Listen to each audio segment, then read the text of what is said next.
Hey, what's up guys, Riff here. So today we're going to cover some more Gamergate related controversies. This is truly the content gift that keeps on giving because every time it seems like this stuff is dying down, games journalists and developers go out there and say something really stupid, and that's what's happening in this video. So let's begin with this post right here made by a game developer saying this.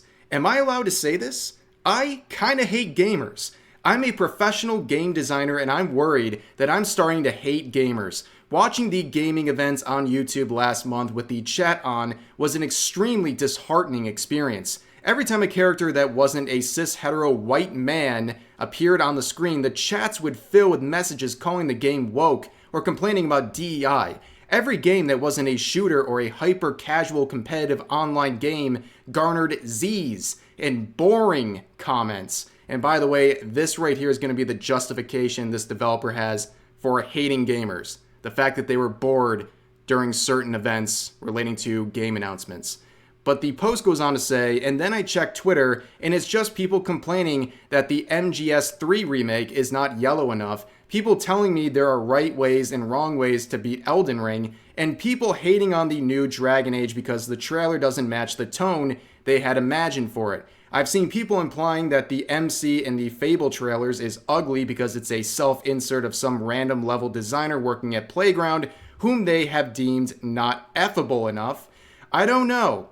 It's just the internet magnifying negative voices, I guess, doing what it does best, but it makes me real tired of gamers. Yeah, so I think you can see why this post got so much attention on YouTube and Twitter. And if you were questioning whether this was a real game designer or not, I think those questions are dispelled as soon as you read what they're actually saying, because their open disdain of gamers is the most par for the course type thing we've seen with modern game designers. This is exactly the kind of rhetoric they spew. Now, one of the people to talk about this is Mark Kern, aka Grums, who said this: "Oh boy, you hate gamers because you are obviously political and insist that everyone accept and love your overt political messaging in games. You want compliance, and gamers aren't giving it to you." Now, of course, anytime Mark Kern speaks on anything, a bunch of game journalists are going to flock. They are going to flock to that post and cry about it. And here is one of the people doing that, a games journalist from Kotaku named Carolyn. We have talked about her before, but she had something to say about this Mark Kern tweet saying this: "I've said this many times before. There is no way, shape, or form in which what people like Grummy here are doing is not itself deeply, deeply political. It's all about maintaining and reinforcing the heteronormative, cisnormative, white supremacist, patriarchal status quo." Wow, that is a lot of word salad right there. So this post is absolutely crazy, okay? First of all, what they're referring to and what they're upset about is a post where a game developer is justifying hating gamers because they were bored during some gaming announcements. And all of a sudden, you have an issue with people pointing out how absurd that is. And then you bring out this absolutely unhinged quote right here, reinforcing the heteronormative, cisnormative, white supremacist, patriarchal status quo. This is so ridiculous. These journalists and developers and a lot of people on Twitter in general are so desperate to be the victim that they create these fantasy worlds that they pretend that they live in. If this was true, if this whole scenario right here, this word salad was true, you likely would not have a job. As a woman, you would not have a job, and you probably wouldn't be allowed to have an opinion in the realm of gaming. So the fact that you can actually have a job like this and sit here on the clock, wasting everyone's time, complaining about this fictional world you believe exists where you're so oppressed, really just goes to show how privileged you actually are. But they would go on to say more. When we were asked if we wanted to live in a racist, misogynistic, transphobic society that treats straight white male as the default setting on humanity, another tactic for maintaining the dominance of the systems we live in is trying to render those systems invisible. And one way they do this is by acting like you're some kind of a loon when you point out those systems exist. By the way, this has happened so many times with gamers where they have complained about things existing, especially with censorship in the realm of gaming, and games journalists have looked at them and told them, you are crazy, you are a conspiracy theorist, And then those things end up becoming true, and then they just act like, well, that whole thing never happened. But again, this is someone complaining about these things from a very privileged situation. And if you want to complain about people being treated unfairly and systematically based on factors they can't control, you are doing that. You are supporting the comments of one of your colleagues, Alyssa here, who said you can't be racist against white people. And you've gone on to your own tweets to say this: deeply sorry to all those white people who want to so badly believe that they're experiencing true racism when someone calls them cracker or something, but will never be passed on for a job, a loan in an apartment, stopped by the police, denied the right to vote, etc. because of their whiteness. The self-hate is absolutely insane. This is their profile picture. Like, I can't believe this just keeps happening with these games journalists on Twitter. But again, they're trying to say other people are playing the victim when their entire niche, their entire approach on social media and in their journalism is to be the victim. But on top of that, people would criticize this tweet, obviously, because of how ridiculous it is. And someone would say, okay, Marxist, where Carolyn would reply with this smiling emoji, kind of playing with the idea that she might be LARPing as a Marxist, someone who is a fully employed journalist who's probably making more than the average person would, and they're trying to LARP as some sort of a Marxist. Like, it's absolute clown world. And I've always said, Kotaku needs someone to wrangle these people in. They need a moron wrangler to keep these people off of social media, because what does this stuff do for their articles? Does this get people to click on their articles or to like Kotaku? People aren't even hate clicking on articles anymore. All they do is make fun of them on Twitter and in YouTube videos. That's the primary function these Kotaku journalists have these days.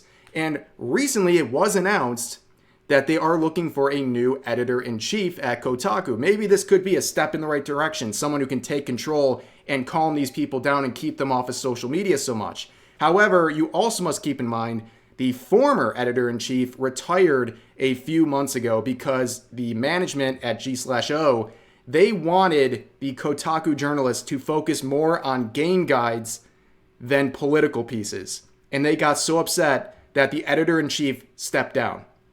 That's how crazy things are. However, when you start looking at the requirements for this, it starts to add up. So right in the description, it says G/O Media is deeply committed to fostering a transparently inclusive workplace environment, and people of color, women, people with disabilities, veterans, and LGBTQIA plus candidates are very strongly encouraged to apply. It seems like these things are some sort of an advantage in the hiring process, which is really funny when you think about it because they don't really practice what they preach. Kotaku is constantly talking about the need for more diversity and all of these things, and that everything is just all white people. It's represented only by white people. Then you go to their website and you go to their about section. You can do this for yourself. You can see all of the employees listed there, and you can get links to their profiles, and you can see what they look like. The majority of their staff is white people, and yet all they do is spout anti-white sentiments and complain about how everyone else is a bigot and not diverse enough. It's very ironic. However, there is something really wrong here with games journalists because it doesn't just stop at the lunacy of what they're posting. It gets violent in many situations, especially when it involves Mark Kern. We already talked about him. Mark Kern derangement syndrome is a real thing. Games journalists and alike, their supporters, what have you, they see anything he does and they lash out very aggressively. And one person to do that is right here. So we have an article from That Park Place from a few weeks ago saying this. Games journalist Ryan Easby declares that Grums, in quotes, should never know a moment of safety or peace in his entire life, end quote. Ooh, shiver me timbers. This guy's going to make sure you never feel safe again. But truly unhinged behavior, right? This is another journalist, and I've seen a lot of journalists do this where they take quotes of people criticizing them and they put it in their Twitter banner here saying Easby is unhinged. Like, yeah, you are pretty unhinged. Like, what we're going to see is you making multiple threats over opinions regarding video games.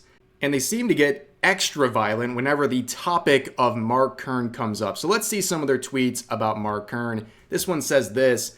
Mark Kern is a failed games developer turned reactionary who wants to use these Sweet Baby Inc. coattails to reach popularity. And what's wilder is that he's achieving popularity with the exact crowd he wants. Bigoted gamers. Oh, the bigoted gamers strike again. If only we could identify people who are being actual bigots. Oh wait, we can.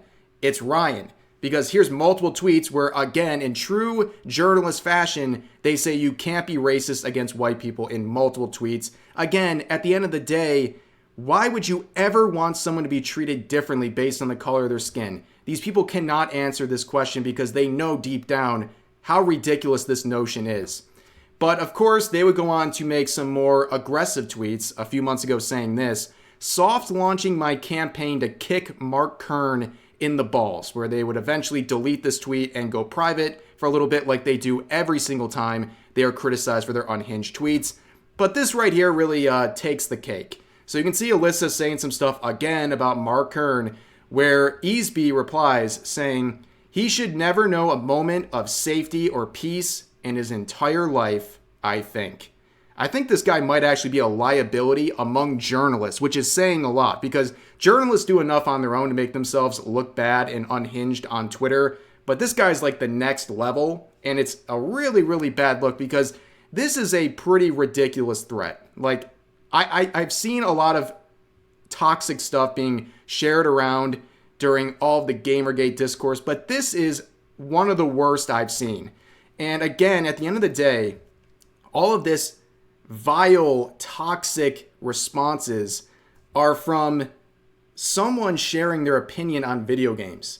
And you don't like what they have to say. You don't like their criticism. And you can't just disagree in a respectful way or even close to a respectful way. You have to resort to violent threats in all these ridiculous comments. And it is incredibly obvious why nobody is going to take you seriously. If you want to actually change opinions on Gamergate culture and gaming in general and all these things, you will never bridge any gap. You'll never change a single mind by being so hostile and so threatening to people with different opinions than you. In fact, all you're going to do is make people want to go against you even more. This whole thing is very ridiculous, but that's to be expected at this point because the Gamergate-related controversies just get crazier and crazier. But for now, that's going to do it for this video. I hope you guys enjoyed. As always, feel free to share your thoughts about today's topics in the comment section down below. Hope you guys enjoyed the video,